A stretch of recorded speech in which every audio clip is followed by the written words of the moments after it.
Now, Ulster and Ireland international winger Tommy Bowe's past few seasons have been blighted with injuries, causing him to miss out on Ireland's successful 2014 Six Nations campaign. Now he's back, keen to make up for lost time, especially with the World Cup just around the corner. I think you made up for that on Saturday, sir. You more than made up for it on Saturday. But as if getting back to full fitness wasn't enough for Tommy, he has also launched a brand new clothing range called 15 Kings, and Tommy Bowe joins us this morning to chat about his new range, his return to Ireland, and of course the victory over South Africa on Saturday.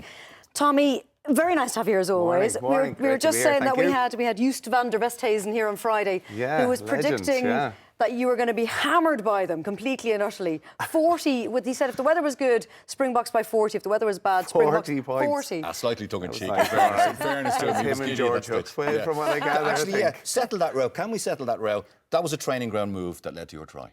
I don't want to give any secrets away, but it seemed to work very well on the pitch, I think. It seemed to be nice. I was in the right position and there was plenty of space there. But I think it was great for me, as you mentioned, with the injuries I've had over the last year or two, to be back in the Irish team again, back wearing the green jersey again, having missed the success of the Six Nations last year. It was great to be back out there, and what a performance, what a game to be part of. But it doesn't get better than that. No, I mean, it really doesn't. Number 2 no, I mean that's the third time I've beaten the Springboks. Yeah.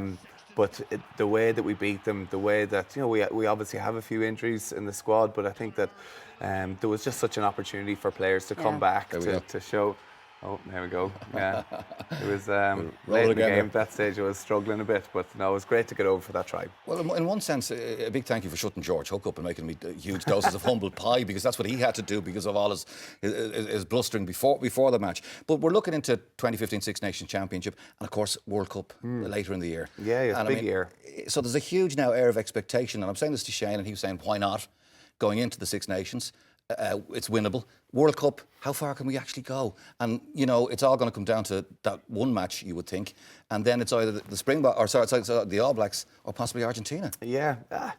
To be honest with you, I mean, all those permutations are so far in the distance for us at the minute. I mean, that's almost, just past a year away. So I think there's a huge amount of water to go under the bridge at this stage. For me personally, to be back into the Irish team was great. There's a lot of guys coming back in my position, coming back from injuries. There's going to be serious strength and depth in the squad. But I think Irish rugby is in a great position. We're Six Nations champions, which is a phenomenal achievement. We're potentially going into Six Nations this year with maybe the easier way to having the likes of England and France at home. So I think it's a perfect build into an enormous competition, the World Cup, that everybody's talking about. But we've got Georgia this weekend, which, Joe Schmidt, the squad, the team, everybody is fully focused on that. And then, of course, Australia, who, we really underperformed against last year. So a couple of really big games, but, with the performance we had at the weekend, I think that there'll be a lot of smiles and faces. A lot of smiles. Without giving anything away, I suppose. Maybe you have to. You go in after that win and it's fantastic. And I mean, it lifts the whole nation as well. Our sport does. He's such a coach that demands consistency.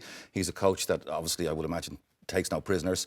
So what did he say about Peterson's try? Because we were discussed it earlier, and it came at a similar time to the All Blacks in a similar situation. I'd say he didn't say much about it at the time, because I think the celebrations and people were delighted, but we're going in for a video session this evening, our first thing tomorrow morning, and I think that's one thing that we know, is that as a team we perform very well. I think that we attacked the breakdown, we were physically fronted up to them, but there was a lot of mistakes, small errors that we made as well, so we can be that bit better as well. So there's a lot of positives we'll take out of it. There's a lot of things that I'm sure is going to be brought up tomorrow in the video sessions, but I think on a whole we're pretty happy with it. Tommy, have the last few years been really tough, dealing with the injuries and getting yourself back in? Like, mentally, it's not a good place to be in when all you want to do is be on that pitch playing. No, injury is without a doubt the hardest part of being a professional sports person, but unfortunately with rugby it kind of comes with the territory.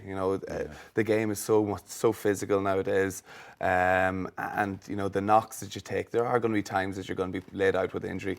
I suppose being in a team sport, it's one of the best things about it, is that you rely on your other teammates. You go into the gym, you have days where you feel that you couldn't be bothered anymore. And there's guys there who they pick you up. They pick you up and get you on. And it's a great team environment. That's great. That side was great. But then you're there and you're injured and you're worried about, am I going to get back? How soon can I get back? When is this going to leave me? And then you look at Dave Carney coming in and having a super season. You've got Andrew Trimble coming back to the fore, and you're sort of saying, uh-oh. Yeah, he knows all about it. I know all about it, exactly. And how worrying is that, or do you just say, right, I got up my game even more now? It is extreme. It's worrying. Does it worry you? Yeah, of course it does. No, but do you think, like, how am I gonna handle this? How am I gonna deal with this? How am I gonna raise my game? Well, I mean, Andrew Trimble, he's a great friend of mine. You know, we played together for years. Yeah. But, you know, he came in, he played exceptionally well. He was on the right wing. He got Ireland's Players Player of the Year last year. He won Ulster's Players Player of the Year. Playing out of his skin. So, you know, when you have players like that playing so well, getting the respect of all their peers, you know, you have to be delighted as a player watching, sitting on the sofa. But at the same time, in the back of your mind, you're kind of thinking, I mean, geez, how am I going to get back into that side? You can play in a few positions, though, can't you? I can, yeah, I suppose I can as well. Yeah. But, The number 13 is mentioned often, Tommy. Regularly, yeah, it is. But I thought, I mean, Jared Payne and Robbie Henshaw, the two centres of the weekend, were outstanding. I think for them to come together for the first combination, I thought a super performance by both of them. And I know Jared went off at the end, but I'm sure he's going to be fine. One of the things that I noticed as well about this squad, and not so much others, but it did happen, I suppose, is that you're all thinking about post-rugby.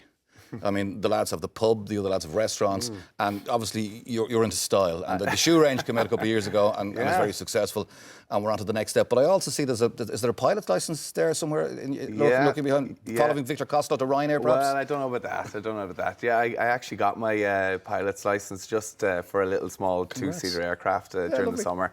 It was setting myself a bit of a challenge whenever I didn't go on tour to Argentina. I thought, right, it's time to get this one over. So haven't managed to take anybody up for a flight with me yet. So I'm still looking for volunteers if anybody's keen on that. But yeah, post-rugby, you know, rugby is now such a short career.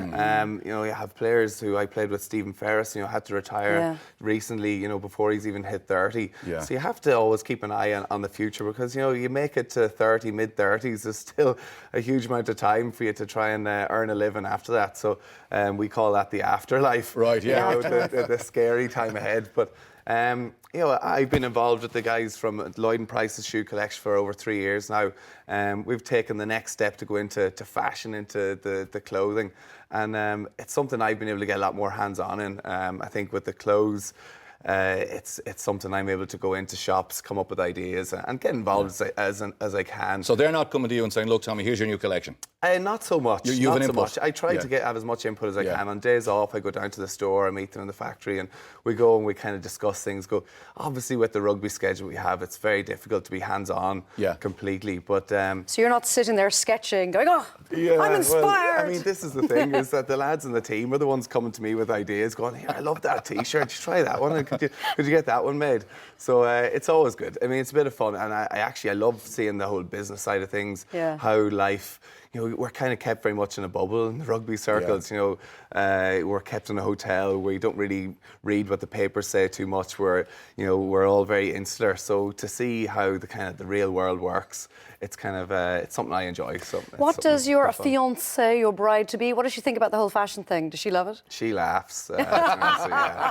I don't think she sees me as quite the fashionista, to be honest. And I'm trying to come to her for tips, which isn't really helping me too much. But yeah, she thinks it's a bit of crack. So is it all wedding chat now at home? It is with her. With her? Okay. Yeah, I'll stay well out of that. I'll stick to my fashion. Okay. Are you designing the suits for the wedding day? No. I don't. Certainly not. So I can't be getting that wrong. You look like he's sweating now. You're under pressure. Get me off this compared to this. You just spoke about camp. Is camp fun, or is it difficult? Or do players get fed up on board? Because you're together for a long time. It's only a week, but it sounds like not a long time, but it is when it's 24/7. Oh, it's intense. It is very, very intense. The Springboks have been together they played the rugby championship. Been together for 9 weeks, probably. We'd been together a week and a half before the match there. So there's a lot of stuff to get in very, very quickly, and for the team to gel, to bond. But it's great. You play for Ulster, Leinster, Munster, Connacht, and when you come down to Irish camp, everybody comes together. There's always a bit of banter, a bit of crack, slagging what's been happening in the different provinces, and I think during the Six Nations, when you get to about week 7 or 8, we start to maybe get a bit tetchy with each other. But certainly the first few weeks is always a bit of fun. No, wouldn't it be lovely to see the squad now next year when they're over in the UK? In the 15 Kings in their casual attire. Wouldn't that be nice? That's not the dream. Yeah, well, I think Eden Park maybe have that one in the minute. I was just about to say, I think they might have that one in the bag. But maybe sort the lads out with a few jumpers and jackets, see, have them wearing it. Tommy, thank you for Saturday and to all of the lads. Now, awesome match, and we look forward to what you're going to do next year. Thank you.